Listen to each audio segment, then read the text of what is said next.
You've got a job offer, and now you have a choice: negotiate or not. If you decide not to, and your buddy, who got the same offer, negotiates and gets a $7,000 increase, by the end of 30 years, your buddy will be making $100,000 more a year than you. Think about that.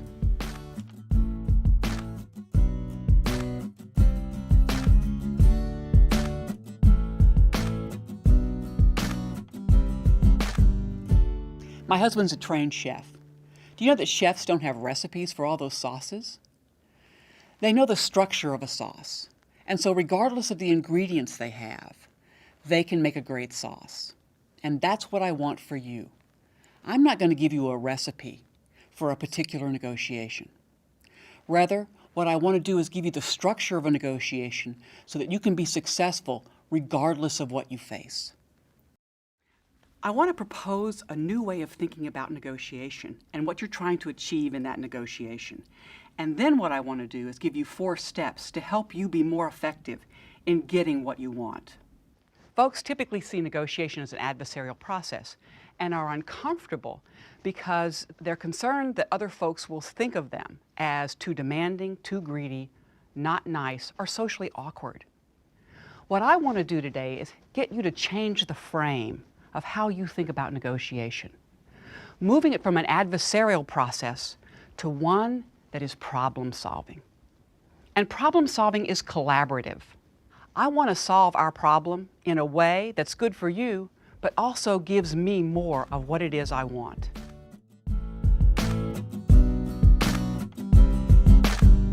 When we negotiate, most of us view the goal of a negotiation as to get an agreement. This is wrong. The goal of a negotiation is not to get a deal. The goal of a negotiation is to get a good deal. We need to be able to separate what a good deal is from what a bad deal is. So that means we need at least 3 pieces of information. The first thing we need to know is, what is our alternative? What happens to us if this negotiation fails? What are we left with? What's the status quo, or what alternatives exist for us? And the research is very clear. He or she with a better alternative does better. Secondly, we need to know what our reservation price is. What's the point at which we are indifferent between saying yes and invoking our alternative? And when you negotiate, it's critical that you understand where that reservation price is, because that's the point at which you are indifferent, where a no looks as good as a yes. And the third point, which is really important, and one that people often overlook, is that not only do we have to think about our alternative and our reservation price, we also need to think about our aspiration. What is an optimistic assessment of what it is we can achieve in this negotiation?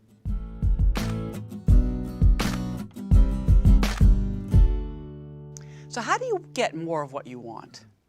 Let me suggest that 4 steps will help you.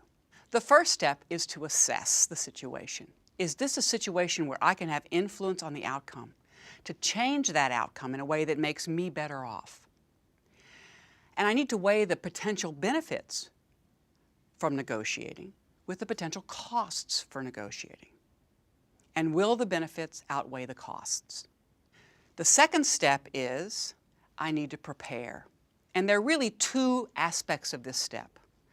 Number 1, I need to understand what my interests are, what I'm really trying to achieve in this negotiation. And the second component is I need to understand the interests and preferences of my counterpart. Many of us may understand what our interests are, but few of us actually understand at a deep level what the preferences and interests are of our counterparts. Third, now comes the ask. Engage with your counterpart. Look at these disputed social situations as opportunities to negotiate. You have information that your counterparts don't have. And this is what you bring to the table. If they knew all your information, if they knew your perspective, they don't need you. Because you have unique information and because they have unique information, that's where the value is created. Fourth, you need to package. Now, what do I mean by that? Most of us, when we negotiate issue by issue. This is a really bad strategy because when you negotiate issue by issue, every issue is adversarial. You either win or lose. When you're packaging issues, you now have the opportunity to trade among the issues. So, think about proposing solutions, alternative solutions to your counterpart in packages. And to help you out, because your counterpart will probably want to negotiate issue by issue, think about using if-then language. If I give you this, then I get that. What you're doing is you're yoking various issues together into a package. To get more of what you want, there are 4 steps. Assess, prepare, ask, package. To give you an example, my dean recently sent me an email indicating that I would have to be going from 5 courses a year to 6 courses a year, because he had received information from the provost that we needed to be consistent in the amount of contact hours and course credit. I was not happy about that email. So my response was, I think I need to talk to my dean. Let's negotiate. But before I started the negotiation, I thought hard about why was he doing this? What was in his interest? His interest was probably to make sure the provost was happy. What was my interest? Not to move from 5 classes to 6 classes.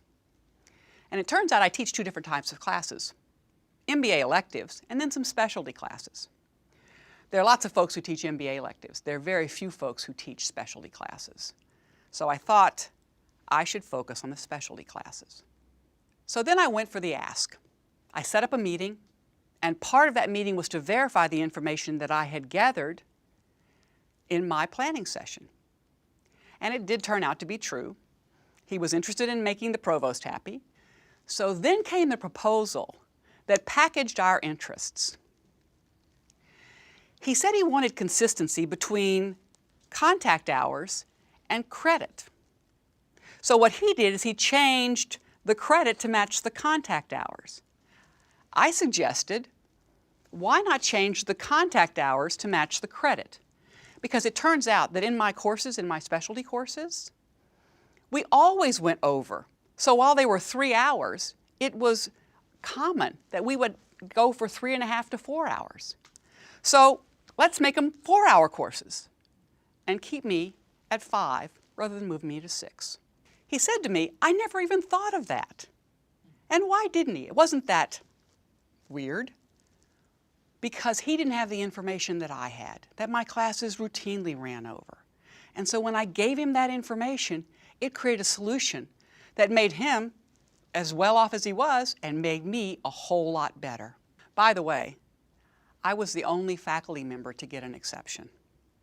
And why did I get an exception? Because everybody else had the same email.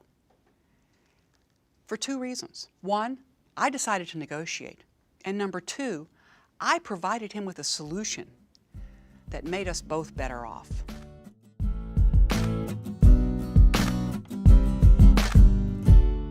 So what are the unique opportunities and challenges that women face when they negotiate? Let's start off with an example that's pretty far away from what most of us think about as negotiations. In 2006, the U.S. Tennis Open's Grand Slam tournament got some new technology. And for the first time, they were able to replay the calls. And so they allowed the players to challenge the calls of the referees. Now, it turns out that over the course of the entire tournament, about 1/3 of the challenged calls were given to the player. But interestingly, if you divided up the number of challenges by gender, it turns out the men challenged 73 calls, while the women challenged 28. Now, we can come up with all sorts of stories about why men's tennis is different from women's tennis. Men's tennis is faster. Maybe the judges make more mistakes. Maybe the judges are paying more attention to the women. Maybe. But 3 times difference in the number of challenges? Women are simply uncomfortable with asking. Expectations drive behavior. If we expect to do poorly, we will behave in ways that ensure a poor performance. This was demonstrated in a piece of research that I think is very telling. When women were told that people who are like them negotiate poorly, they did significantly worse in their negotiation performance than their male colleagues. When they were told that people like them negotiate well, they did significantly better than their male colleagues. Expectations drive behavior. If you change your expectations, you will change your outcomes. As women, we need to be very cognizant of 3 aspects of negotiation. Why am I asking? How am I asking? And for whom am I asking? Let's first talk about why you are asking. It turns out that women are much more effective in negotiations when they pair their competence with a communal orientation. Women need to demonstrate their concern for the other. So how will my skills help you, the organization, my employer, my team, to do better? So let me give you an example. A colleague of mine had gotten a wonderful job offer from an East Coast university. So she came to me and said, "Can you help me figure out how to leverage this offer? I really don't want to move." I said, "No problem. We can do this." So I said, "Make an appointment with the dean and take the offer with you. Be very clear. Dean, we have a problem. I love Stanford, but I just received this offer.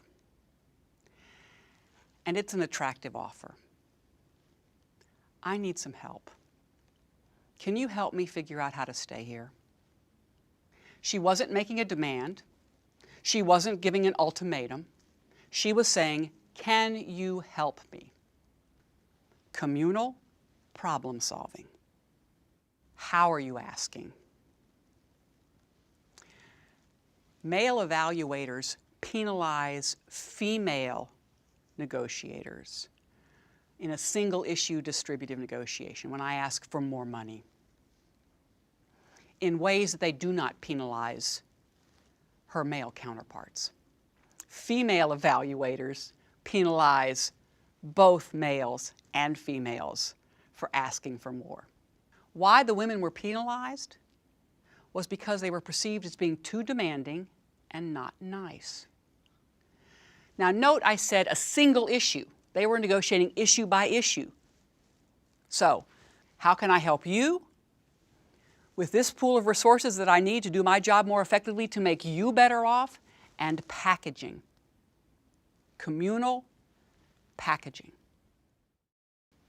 Next, for whom are you asking? It turns out that if we distill the research and negotiation, we have 2 big findings.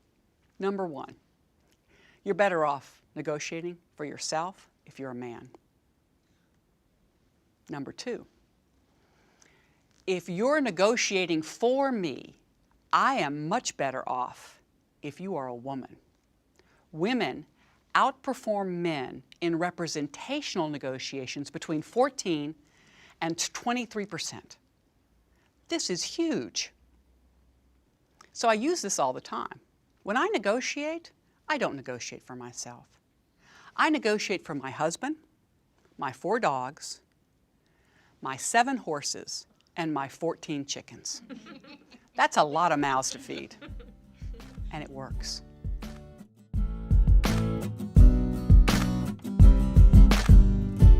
A client came to me asking for one of our top consultants who was busy working on another project full-time, so I wanted to staff it with a different consultant. But the consultant that the client wanted really wanted that project as well, So she came up with the idea, what if we hired a junior consultant to work underneath her and give her the opportunity to work on both projects with that leverage? It worked for the client, it made the consultant really happy, and it really solved my problem. Before coming to business school, for me, negotiation was about preparing to beat a price or aim for a higher number. Now I realize that preparation for a negotiation is much more than that. It's about identifying the issues that are important to me, but also the issues that are important to the other parties that I'm interacting with. And I think that allows us to be much more creative and actually solve the problem. One of the most important things you can do in preparing for your compensation negotiation is to do your research and find out your market value. Sometimes people will go to websites and enter in their current field and title in order to find out what their salary range is. But I find that those websites aren't all that accurate, and they often compile an average salary. It's safe to assume that if you've performed strongly and you're asking for a raise, you're above average. One of the other things you can do is to survey a membership group or an association, either online or offline, and ask those members what their salary range is. You can do so anonymously if that feels more comfortable to you. I worked for a Fortune 50 company. I got the promotion of my dreams, best day of my life. Went out to dinner with a mentor that night to celebrate. Learned that I was getting paid substantially less than my 6 male counterparts.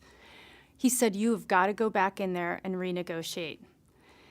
Had a lot of fear that I might lose that job, but I did. Showed up the next morning and I renegotiated. The concern of my boss was I was younger and had far less experience than all my counterparts. Yet I pointed out to him that his expectation of me was that I would make the same goals as my 6 counterparts for equally as large accounts. We discussed it, and he agreed, and at the end of the day, I got the raise that I really deserved.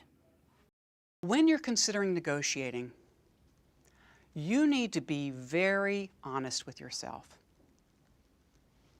How much are you willing to pay to avoid the discomfort of negotiating?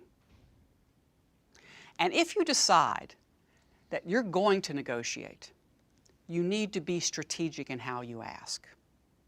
And finally, negotiation is an interdependent process. Every bad deal you have gotten, you've agreed to. So you need to have the capacity to say no. And sometimes when you say no, the other side comes back and says, "Don't go, let's talk. How about this? Is it good for you?" But you'll never know that unless you're willing to walk away. Recently, I had a client enter a negotiation where the terms really didn't work for me. And so I told them, it's just not economically rational for me to take the deal. And it kept it objective and not personal, which really worked for me and allowed me to walk away from the deal, but keep the door open. When I got my first job, I didn't even negotiate for salary. I had no idea how to set a goal, had no idea how to make the ask.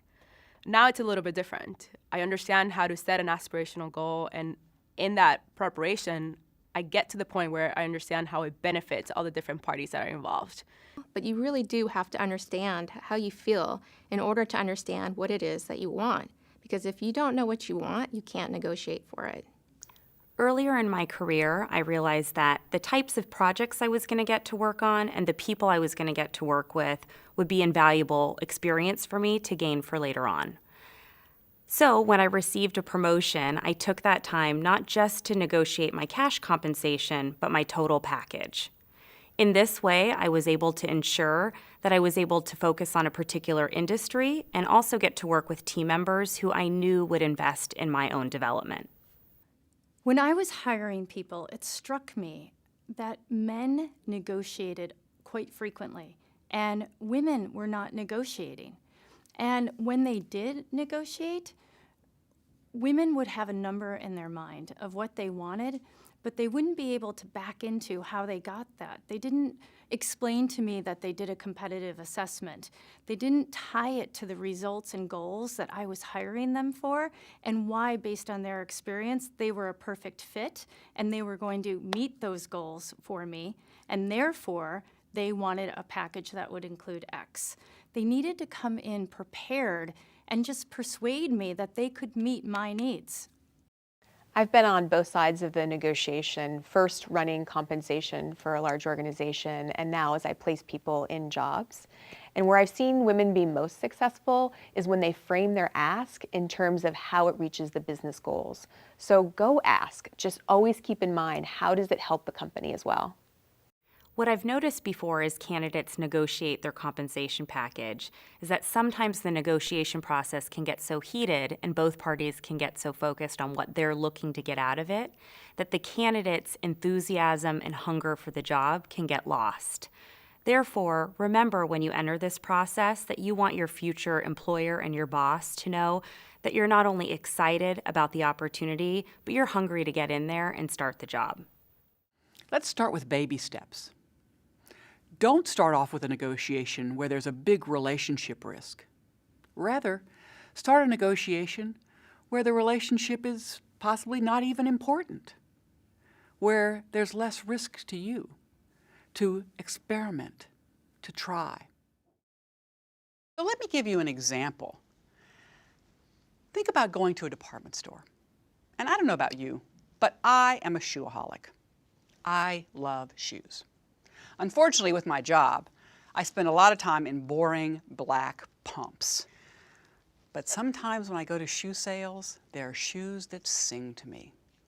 You can't wear them. You can't even walk very far in them. But when you put them on, you're like, I am good. So I go to this department store.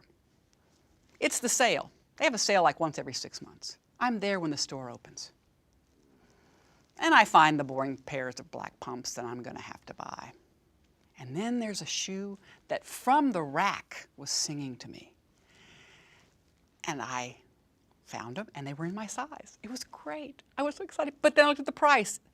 It's like, these were really expensive shoes, and they hadn't discounted them very much for the sale.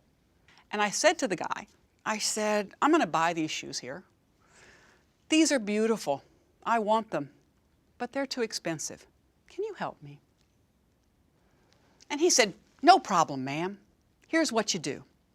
Buy all 4 pairs, but don't wear these shoes. And then bring them back in a week. You return them, we discount them 50%, and then you can come and buy them back immediately. And I said, it's an hour and a half each way from my home to the store. It's not going to happen. Have you got any other options? And he said, let me go talk to my manager. But when he came back, he said, we'll take $75 off those shoes for you. And I said, that works. Thank you. Now, here's your assignment. Go to your favorite department store. Find something you want. And then negotiate for it. Figure out how to solve the problem. Here's what I want. It's too expensive for me. And ask for help. Initiate the negotiation. Not all of you will be successful every time, but you will be surprised at how often you are. When I first learned about this research, it helped me understand why women sometimes don't ask. There is a social risk. Women are judged differently. And with Maggie's work, it gives us tools to negotiate successfully in a way that works for everyone. Malcolm Gladwell suggests that you need 10,000 hours of practice to become expert in anything. Negotiation is the same way. You need to practice, but you need to learn from what you experience. You need to see social situations as an opportunity to create value so that you and your counterparts can get more of what you want.